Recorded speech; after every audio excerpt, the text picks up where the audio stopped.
Salut à tous, aujourd'hui on se retrouve pour une nouvelle vidéo, donc on est désolé, la semaine dernière on n'a pas pu le faire, la cinquième journée de Ligue 1, on a eu... On était trop occupés, donc j'avais des trucs à faire moi et on n'a pas réussi à trouver un créneau pour se trouver. Donc là, aujourd'hui on se retrouve pour la sixième journée de Ligue 1. Sixième, c'était une chose. C'est la sixième, ouais, c'est la sixième.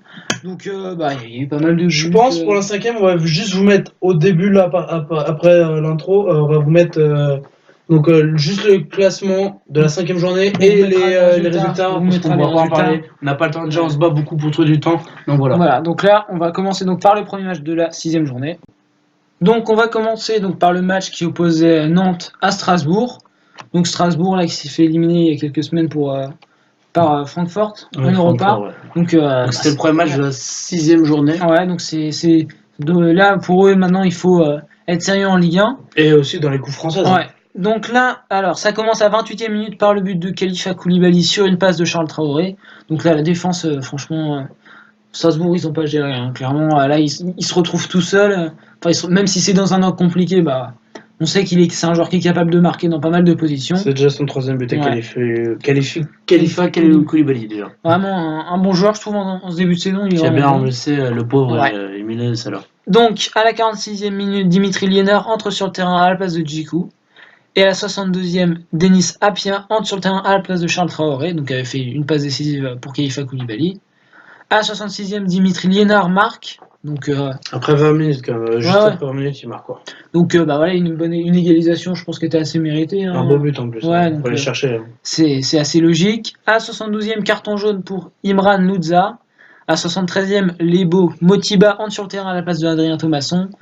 Carton jaune pour Lamina Koné à la 82e, puis carton jaune pour Stéphane Mitrovic à la 83e. Mohamed Simakan entre sur le terrain à la place de Lionel Jules Carroll à la 85e. Et carton jaune pour Fabio à la 88e. Donc je crois que c'est lui qui provoque le pénalty. Mais je crois que pour moi j'ai vu le replay, il n'y a pas forcément pénalty. C'est à l'extérieur de la surface. Et en plus il tombe avant la surface. Ouais, donc, en fait il tombe et après, il le ramène avec lui. Après avec la vitesse c'est compliqué toujours à jauger. Donc but à Ludovic Ajor qui transforme le pénalty. Et finalement à la 90e, Kader Bamba rentre sur le terrain en place de Imran Louza à la fin du match. Donc 2-1 pour Strasbourg, un score je dirais mérité même si le match a quand même été serré. Juste petit truc à vous dire, c'est que ils ont commencé le match en 5 3-2. C'est-à-dire qu'ils avaient 5 défenseurs et ça avançait pas. Ils ont pris un but subitement. À la mi-temps, le coach de Strasbourg a dit c'est pas la peine, on a Djikou et on met Linard, ça paye. Donc résultat logique, hein, bon coaching. Les Nantais malheureusement pénalisés, mais bon. Bon après c'est un peu compliqué. Ils ont quand même un bon classement pour l'instant, donc ça reste. Donc voilà. Résultat du score Strasbourg-Nantes 2-1 pour Strasbourg. Voilà. Donc maintenant on va passer au match Marseille-Montpellier. Donc un match assez serré, hein. C'est contre deux équipes qui peuvent espérer jouer l'Europe, même si pour Montpellier c'est plus compliqué cette saison que l'année dernière. Match à 17h samedi, 17h30. Donc voilà. Donc le plus gros fait de match en début de match, c'est donc la blessure d'Alvaro González, donc qui est touché à la jambe droite. C'est dommage, hein. Franchement, Alvaro González, il s'installait vraiment dans la défense marseillaise, c'est vraiment dommage. Donc à la 17e minute, donc Montpellier ouvre le score. Donc après un bon travail de Mollet sur le côté droit, Bounassar trompe du Mandanda, c'est vraiment bête. Hein. Ils étaient deux défenseurs devant, je crois que c'était Andy Delors qui était derrière. Ils avaient franchement l'occasion de dégager. Après, c'est mérité parce que Mollet, il a vraiment fait un bon travail. Mais bon, c'est quand même bête de se prendre un but contre son camp. Donc à la 19e, carton jaune pour Jordan Amavi. Donc tacle mal maîtrisé, Amavi.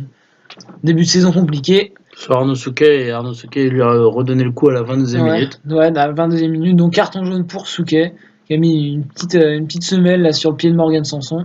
Donc un geste un peu méchant, mais c'est normal. C'était un peu serré.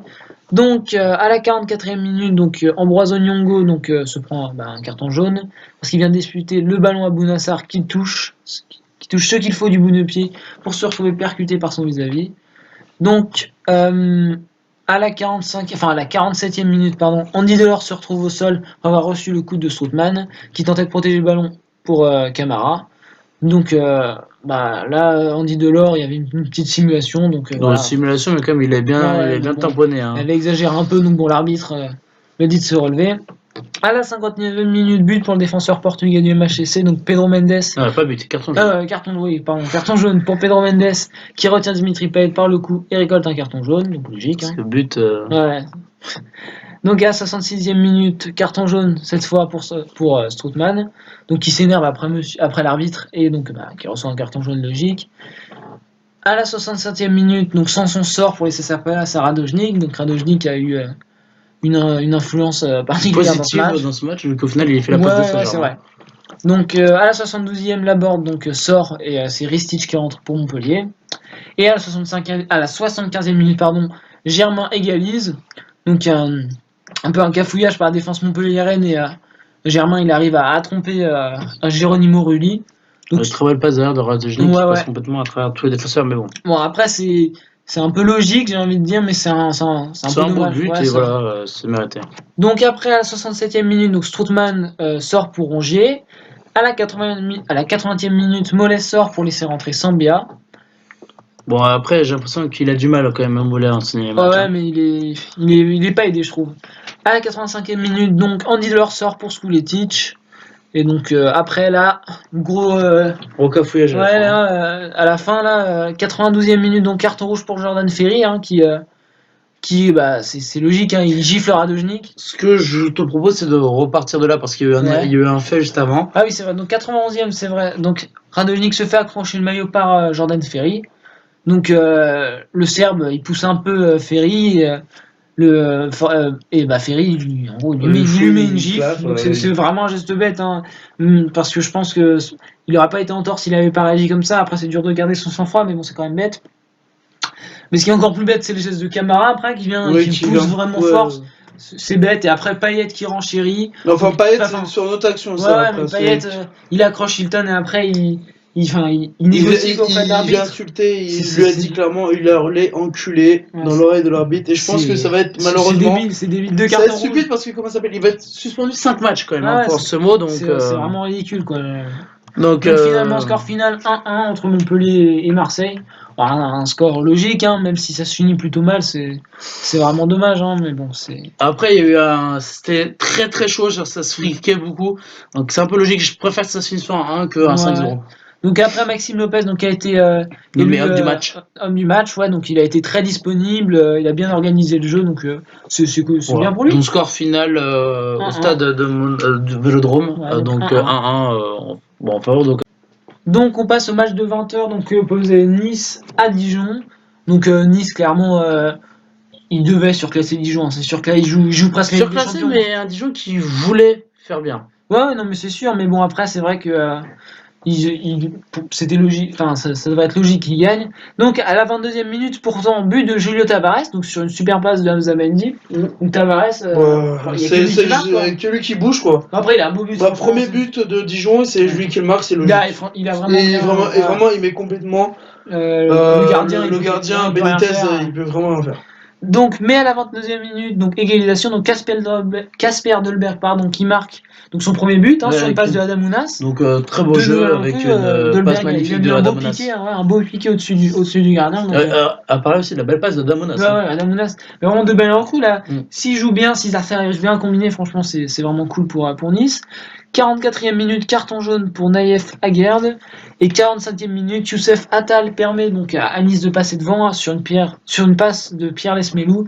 Donc Attal qui a joué attaquant gauche. Il jouait attaquant gauche. Ouais, là il a fusillé les alors qu'il joue et qu'il défend juste fin de roi, il va jouer à gauche. Premier poteau, grosse frappe. En même temps le défenseur occupe beaucoup trop. Il laisse trop d'avance. Il a bien géré le coup quand même, c'est vraiment une égalisation méritée. 61e, Youssef Attal, cette fois qui se prend un carton jaune. 62e minute, Soumaré entre sur le terrain à la place de Mateus Pereira, donc le joueur de la Juve qui a été prêté. Donc, un match pas très ouf. Après, il doit faire ses preuves. À 66e minute, Ganago entre sur le terrain à la place de Adamounas. Donc Adamounas qui a fait un bon match. Alors ça reste un jeune joueur, mais il fait vraiment des bons résultats. À 70e minute, Malang Sarr entre sur le terrain à la place de Racine Colli. 73e minute, carton jaune pour Malang Sarr. 76e minute, Romain Amalfitano entre sur le terrain à la place de Mounir Choulard. 79e minute, Alexis Claude Maurice entre sur le terrain à la place de Casper Dolberg. Il a rien fait de spécial, Alexis Claude Maurice. Après il rentre tard dans le match, mais bon, c'est quand même dommage. À 79e encore, Fouad Chafik entre sur le terrain à la place de Michael Alphonse.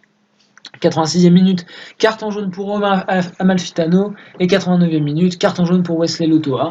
Donc, score final 2-1 pour Nice. À l'Allianz Arena. Donc, score logique, malheureusement. Ouais, il est supérieur, hein, c'est sûr. Hein. Ils étaient supérieurs, même dans le jeu. Enfin, Dante, bon, il a fait une erreur, mais voilà quoi. Mais c'est vrai qu'il pourrait faire mieux, je pense, Nice. Mais aussi, Dijon, il ne faut pas qu'il se repose sur le jeu. Surtout là. Faut qu'ils disent qu'on a marqué un but et qu'on peut aller mieux. Ouais, mais et puis il n'y a pas que Julio Tavares, même si c'est un buteur, il doit marquer, c'est sûr. Il faut lui faciliter le travail au moins. Quoi.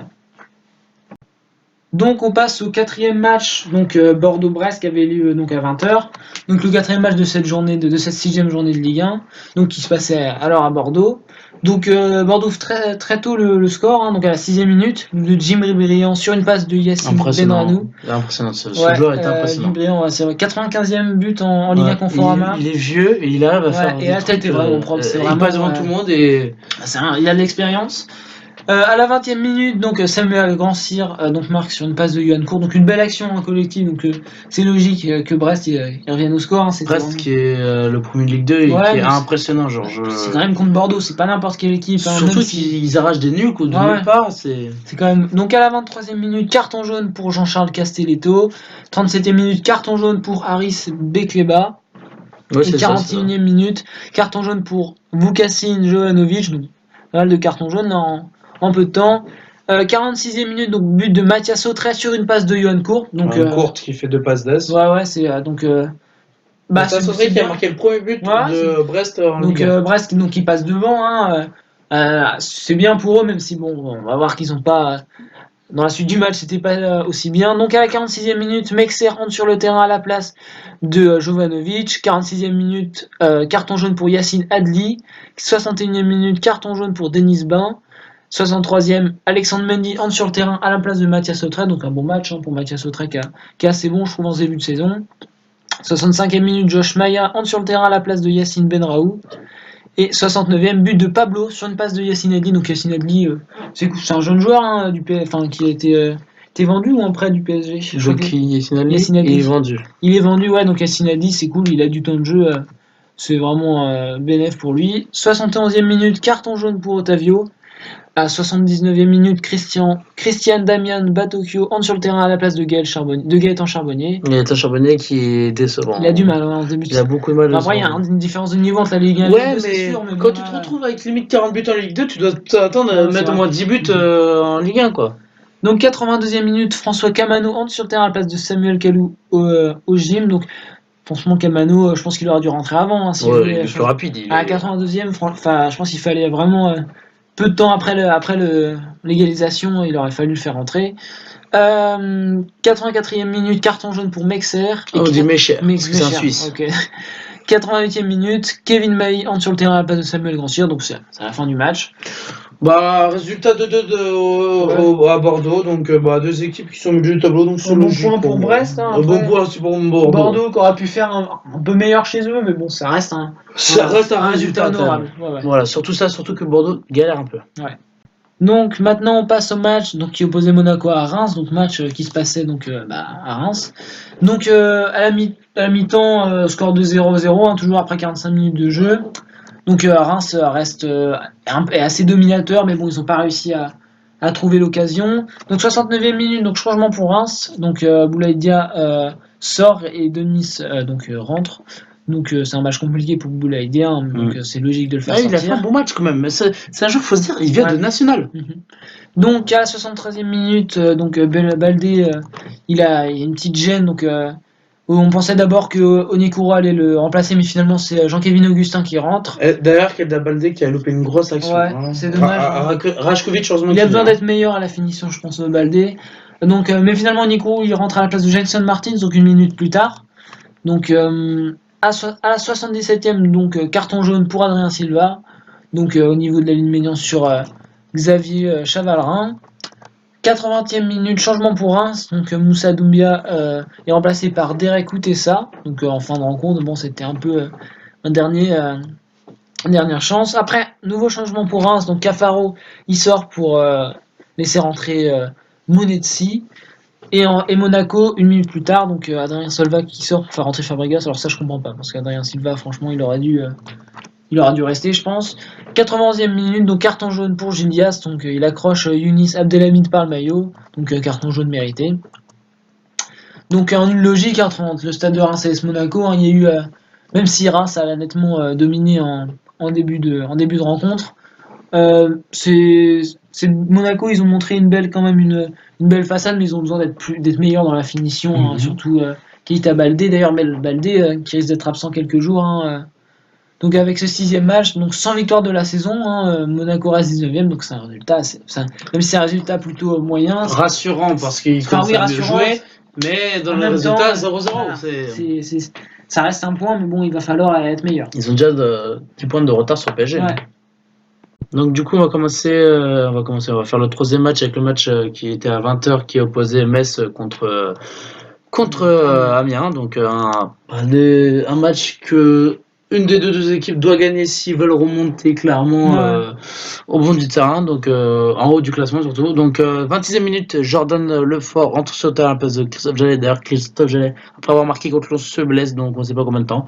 J'ai vu qu'il s'est blessé, donc c'est malheureusement bête pour lui. 39e minute, but de Chirou Guirassi sur une passe de Alexis Blin. Alors vraiment, Chirou Guirassi, la recrue de Cologne, vraiment c'est une super recrue. Pour eux, c'est vraiment que du bénéfice. Il est à 2-3 buts, donc c'est intéressant. Ouais, c'est cool, c'est une bonne recrue en plus. Oui, c'est 2 millions quand même, c'est pas grand-chose.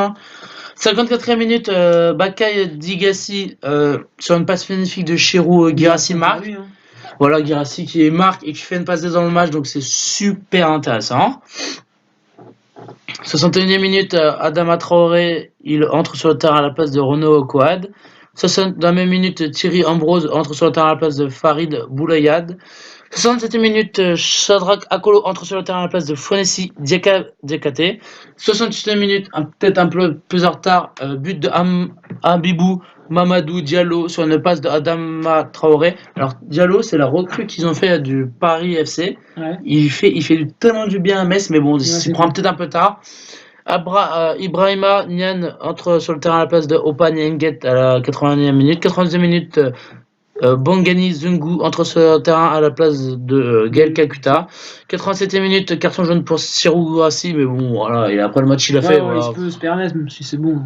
90e minute, carton jaune pour Spolina Sanzu. Donc voilà. Score final 2-1 pour Amiens, donc c'est bien pour eux, c'est bien aussi pour Metz, qui se mettent en confiance. Ils ont su marquer vite dans le match, ils ont su vite se mettre en gros à 2-0, quoi. Mais après, ils auraient pu se faire rattraper par Metz, je pense qu'ils avaient fait moins attention là. Pour rester, je pense, à ce niveau-là, voire hausser le niveau, pour éviter de faire comme chaque fois que Metz arrive, à chaque fois de rester au bas du classement et d'être sur le rouge. Surtout que là, on a des équipes comme Dijon, Monaco qui galèrent, donc voilà. Alors nous commençons, excuse-moi, ça fait des fois chez Erreur. Nous allons parler du 4e match qui opposait Toulouse à Nîmes, donc au stade de la Costière. Donc un Nîmes qui est sorti d'une victoire et d'un Toulouse qui sort aussi d'une victoire mais un peu à l'arraché.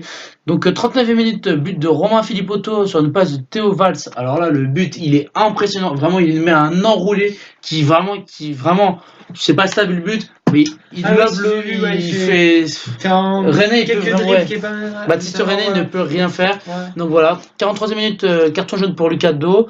43e minute, dans la même minute, Westside se prend le même jaune. Je crois qu'ils se fricotaient avec l'arbitre. 64e minute, Mathieu de Séville entre sur le terrain à la place de Jean-Victor Makengo. 65e minute, Lamine Fumba entre sur le terrain à la place de Sidi Sarr. 65e minute, dans la même minute, en 3 minutes comme 3 changements. Ronleya Iseka entre sur le terrain à la place de Ilefo Koloris. Alors Koloris, je vais te dire quelque chose. Il est bon, mais que quand il rentre en seconde mi-temps. En première mi-temps, il a vraiment beaucoup trop de mal. Il joue avec son frère, du coup, il le coince. Alors qu'en seconde mi-temps, il peut vraiment être très très bon. Donc ça peut être très bon second couteau. 70e minute, carton jaune pour Baptiste René, donc il a dû discuter quelque chose. 75e minute, Kevin Amiens Amdou qui se prend un carton jaune, donc beaucoup de cartons jaunes pour quand même les Toulousains, trop de cartons jaunes. 79e minute, Quentin Boscard, excusez-moi. Entre sur le terrain à la place de Ibrahim Sangaré, putain qui est impressionnant. Ce joueur, je l'adore, comme William Vainqueur. 81e minute, carton rouge pour Bafodé Diakité, exclu par monsieur Abeb. Je pense que c'est une faute qui était pas obligée, mais bon, c'est bête quand même. C'est bête. C'est bête pour lui, surtout que vraiment faire une faute stupide comme ça, c'est voilà quoi. Enfin, il a pu se contrôler son geste ou voilà. Voilà, donc c'est bête. Voilà. Donc le défenseur central qui se fait sortir. À 90 minutes, ils auraient pu mettre un deuxième but. Donc, 90 minutes, Sami Ben Ammar entre sur le terrain à la place de Romain Philippotto qui a fait un très bon match. D'ailleurs, Philippotto qui est sorti sur blessure, donc c'est peut-être dur contre Montpellier de faire quelque chose. D'ailleurs, le grand classico qui arrive ce soir. 93e minute, Gaëtan Pasquier entre sur le terrain à la place de Zinedine Ferrad. Donc, victoire 1-0 contre Nîmes, donc ce qui est logique, parce que nous avons un Toulouse qui ne jouait pas vraiment, c'était un Toulouse qui n'avait pas envie de jouer. Quand ils n'ont pas envie de jouer, ils veulent vraiment pas jouer. Donc victoire 1-0 à la Costière pour Nîmes. Donc dommage pour Toulouse, mais un bon résultat pour Nîmes. Oui, surtout qu'il y avait beaucoup de galères de l'année. Donc là, on va parler des matchs avec les deux clubs européens, avec avec Rennes qui a fait match nul contre je sais plus qui et Lille qui s'est fait déchirer par l'Ajax, mais bon, après ils ont eu quelques actions, donc voilà. Donc le match à 15h qui opposait le Stade Rennais contre le LOS au Reason Park, donc à Rennes. Donc 5e minute, carton jaune pour Rafinha, donc le joueur qui a été acheté par Rennes au Sporting. 10e minute, carton jaune pour Mehdi Zedik Selik, donc voilà. 40e minute, Edouard Mendy, carton jaune. 48e minute, carton jaune pour Benjamin André. 46e minute, c'est dangereux. En mi-temps, 4 cartons jaunes. 2 de chaque équipe, donc voilà. 46e minute, but de Jonathan Ekoné, parce que Namito, on n'est pas obligé de dire. Donc Jonathan Ekoné, passe de semaine, donc semaine, qui est monstrueux. S'il continue à maintenir ce niveau, franchement, ça va devenir un grand joueur. 73e minute, Renato Sanchez entre sur le terrain, passe de Boubacar Samarin. Je comprends pas pourquoi il rentre pas titulaire, Renato Sanchez. Parce que je vais te dire quelque chose. J'ai regardé le match contre l'Ajax, il est horrible, son match, horrible. Mais bon, ça reste quand même un joueur qui est avec des champions avec le Bayern. Il est pas chez lui. Mais il faut quand même qu'il. Bon, 64e minute, Adrien Hunou entre sur le terrain à la place de Romain Del Casio. Alors Romain Del Casio, je trouve vraiment un très bon joueur, mais il est très décevant au début d'année. Vraiment, je ne le vois pas. James Edouard Léa Siliki entre sur la place. Rentre sur Planté. Je sais pas ce que tu en penses. Toi qui es pour Angers, il fait un mauvais début de saison quand même. C'est pas terrible, c'est sûr. Après, c'est un autre niveau qu'Angers. Là, il y a aussi l'Europa League. Il n'a pas le leadership. C'est une nouvelle. Comment ça s'appelle ? C'est quelque chose de nouveau pour lui, l'Europa League. Après, il a besoin de s'améliorer en finition en passe. On sait qu'il est bon dribbleur. Après, moi, je me demande si sur le côté, c'est vraiment son bon poste. Parce que je me dis que dans l'axe. Comme on sait que c'est pas un joueur très rapide, mais qui est assez bon en dribble, il peut avoir des passes intéressantes, en même temps il sait tirer. Je me demande si c'est pas un problème de positionnement qui fait qu'il n'est pas forcément très à l'aise avec Rennes. Donc 68e minute, but d'Adrien Hunou, donc sur la passe de Amira Traoré. Donc Adrien Hunou qui est rentré à la 64e minute, donc même pas 4 minutes après, il met une super beau but de la tête. C'est cool pour donc lui. voilà, 77e minute, Jonas Martin entre sur le terrain à la place d'Edouard Kamavinga.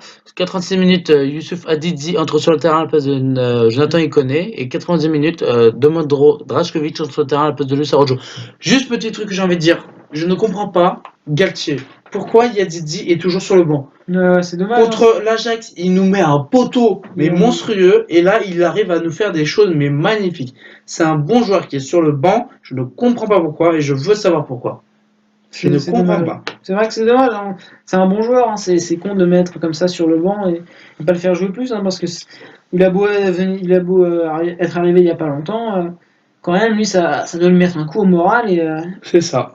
Et là, 2 Européens fatigués en même temps, donc c'est normal, le score est logique. Donc voilà, c'est logique. Le score au Reason Park 1-1, donc pas de vainqueur et voilà. Donc le match à 17h30 qui opposait donc Angers à Saint-Etienne, donc qui avait lieu donc à Angers au stade Raymond Kopa. Donc au début, c'est une première mi-temps un peu compliquée pour les Angevins qui montrent pas leur visage habituel, c'est dommage. Surtout qu'ils jouent à domicile et qu'ils ont comme galéré. Hein. Donc en première mi-temps, c'était compliqué. Donc d'ailleurs, c'est Saint-Etienne qui ouvre logiquement le score en but de Arnaud Nordin sur une passe de Mathieu Debuchy. Donc là, Nordin, super d'action. Hein. C'est lui qui fait la passe pour Debuchy. Après se replace dans l'axe, il marque la tête. Ils sont clairement en retard. Il a fait ce qu'il veut, c'est ce qu'il voulait dans la surface, c'est quand même dommage. Donc 46e minute, donc juste après la reprise, donc Mathias Peralage entre sur le terrain à la place d'Angelo Fulghini. Il est trop fort, moi je le trouve trop fort. Après la Fulghini, c'était sa reprise. Il n'a pas été mauvais, notamment une bonne action qu'il a eue, mais il a eu un peu de mal, c'était dans un angle fermé, il a pas réussi à finir, mais pour une reprise c'est pas mal, et je pense qu'il vaut mieux le ménager, effectivement, pas laisser jouer pendant tout un match, mais surtout Peralage, quel joueur, franchement...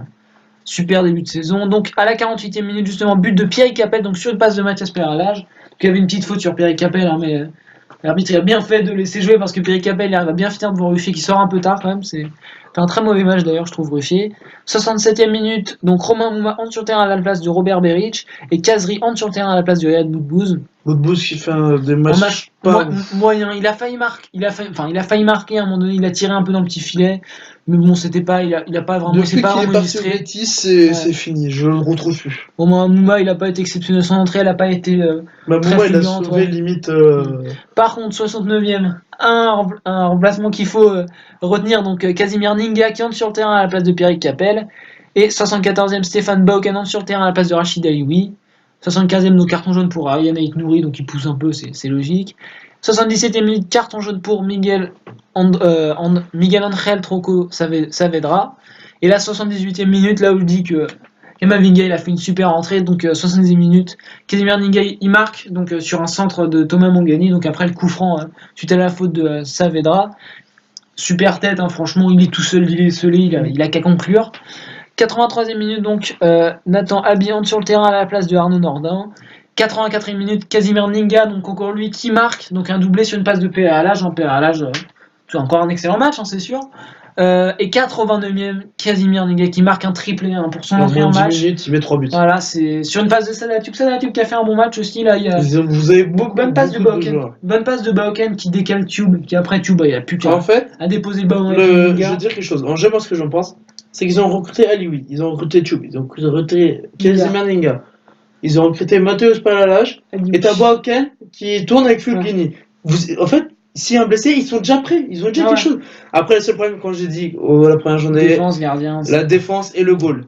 Butel, il fait encore un match pas ouf. C'est la défense centrale. Il a fait un bon match, mais le problème, c'est que sans lui, on n'a personne. Et c'est-à-dire que s'il fait un mauvais match, on n'a personne. Pourquoi il pas le deuxième goal?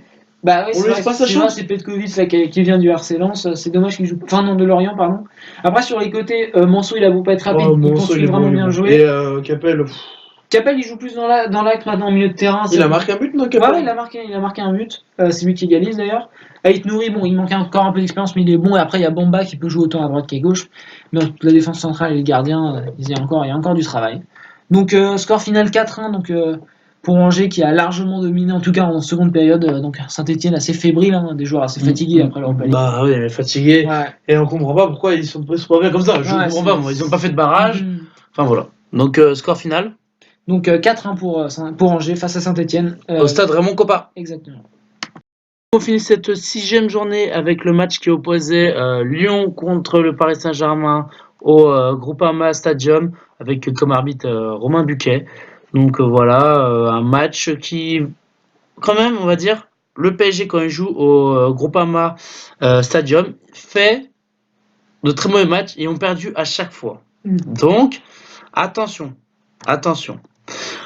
33e minute, carton jaune pour Abdoul Diallo. Contact selon Monsieur Fouquet d'avoir coupé la course de Moussa Dembélé qui était lancé vers le but. Abdoul Diallo écope d'un carton jaune de ce match. Donc voilà, je n'ai pas compris pourquoi il y avait faute alors que vraiment il y a vraiment un petit contact. Voilà, il tombe tout seul surtout. Mi-temps 0-0, pas de but à cause de cette Lyon et PSG, mais une domination craignante de PSG qui nous sous une pluie battante. On finit à asphyxier les Lyonnais, usés physiquement. Bah, ils ont fait un match usé physiquement, je pense pas, car ils ont fait un match de merde contre le Zénith. Je suis désolé, c'est le Zénith, ils auraient dû gagner. bien entré dans le match, emballant en contre, mais très peu réaliste et maladroit de loin. Les Lyonnais ont fini par pallier son rompre à Choupo-Moting puis Neymar par 2 fois, ont aligné, obligé Lopez à sortir le bleu de chauffe. Donc ouais, voilà, les hommes de Cividium pourront se satisfaire de ce résultat à la pause, alors que ils ont une grosse équipe, je ne comprends pas. Je ne comprends vraiment pas. Donc voilà, je me dis, est-ce que ils peuvent jouer les premières places Lyon? Compliqué. 62e minute, René Adelaide sort à la place de Lucas Touzard. Alors ça, je ne comprends pas non plus. Le mec, il est impressionnant, on le sort. Ander Herrera sort à la place de Marco Verratti. Le seul problème, c'est qu'on avait encore Marquinhos en 6. Et comme je le répète, arrêtez de faire jouer Marquinhos en 6. Surtout maintenant qu'il y a un effectif pour le remplacer, quoi. C'est pas son poste. Ce n'est pas son poste. Juan Bernat sort à la place de Kipembe, donc je vais vous dire ce qu'ils ont fait, parce qu'ils ont fait comme ça aussi contre Strasbourg. Ils remettent Abdou Diallo à gauche et Kipembe au milieu. 74 minutes, Marcelo sort avec des causes de crampes. Qu'unité qui reste à sa place.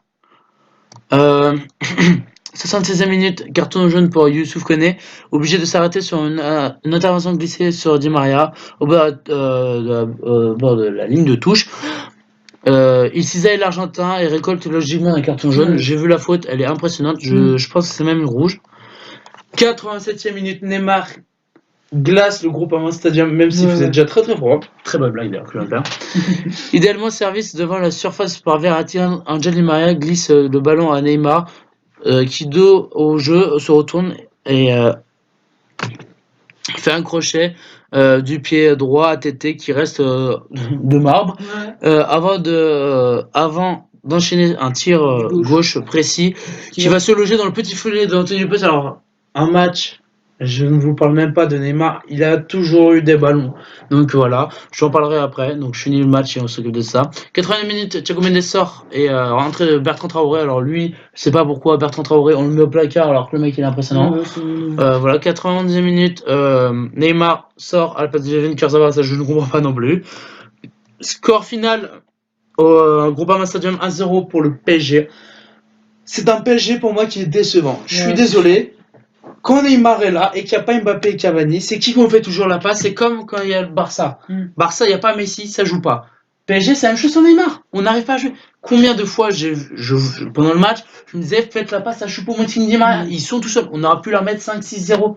Et les milieux, faut qu'ils arrêtent d'être attentistes et de ne pas tirer. Faut qu'ils tirent. Il y a vraiment un manque de... Herrera, il peut d'ailleurs frapper. Verratti, il a un peu de mal parce que même le but qu'il marque en général, il est un peu près des cages, mais Herrera, il peut tirer. C'est ça aussi le problème de mettre Marquinhos en milieu défensif. C'est compliqué après pour lui de tirer, quoi. Donc score final 1-0 pour le PSG qui reste toujours premier. Un score mérité. Donc voilà, un score mérité. Donc, parce que deuxième mi-temps inexistant et 0 tir cadré de Lyon. Donc pour cette fin de vidéo, donc on va vous parler donc des prochains matchs de Ligue 1. Donc le mardi 24 septembre 2019, donc à 19h, donc Dijon, Marseille sur Canal+ Sport, et à 21h Monaco-Nice, donc toujours sur Canal+ Sport. Mercredi 25, donc Lille-Strasbourg sur beIN Sport, donc à 19h. Également Amiens-Bordeaux, Brest-Lyon, Nantes, Rennes, Saint-Étienne-Metz, Montpellier-Nîmes, Toulouse-Angers. Donc tous ces matchs-là, donc à 19h sur beIN Sport. Donc après, normalement, ça sera sur beIN Sport 1 ou 2 ou 3, enfin ça sera indiqué. À 21h, PSG Reims sur Canal+. Et du coup, je vais vous dire le classement général. Donc le classement général, le premier, c'est le PSG avec 15 points. Le deuxième, je te laisse dire que t'es content. Donc voilà, Angers un 12e, donc c'est un bon résultat. S'ils mettent beaucoup de buts, c'est impressionnant. C'est vraiment. Nice 3e, Rennes 4e. Après on a Marseille 5e, à LOSC 6e, Nantes 7e, Bordeaux 8e, Lyon 9e, donc Lyon un peu décevant. Je te laisse faire la deuxième partie du classement si tu veux. Donc Reims 10e. Nîmes 11e, donc Montpellier 12e, donc Montpellier c'est dommage. C'est comme chaque saison quoi. Toulouse, c'est au milieu, comme chaque année 13e. Amiens 14e, Brest 15e, donc c'est bien hein, pour un ressortissant de Ligue 2, même s'il faudrait être un peu plus haut, c'est sûr, pour être sûr. Strasbourg 16e, ça c'est décevant clairement. Saint-Etienne 17e. Et dans les derniers, Metz 18e. Alors Metz, moi ça me fait peur, hein. J'ai peur que ça fasse comme chaque année. C'est les 6 premières journées, donc j'ai hâte. 19e Monaco. Et 20e Dijon, donc voilà, donc c'est dommage pour Monaco, quoi, qui est quand même une bonne équipe. Très bon effectif.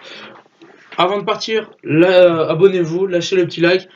On veut s'excuser quand même pour la dernière fois qu'on n'a pas fait la vidéo. On est vraiment désolé, mais on était vraiment... Vous risquez de voir ça avec ça peut-être souvent. Mais on vous a remis le score avant et le classement de la 5e journée. Donc tout sera bon. Voilà, on se retrouve la semaine prochaine. Ciao, ciao. Et Simon Clay veut vous dire quelque chose. Voilà. Donc la semaine prochaine, on va essayer de vous faire la 7e journée de Ligue 1.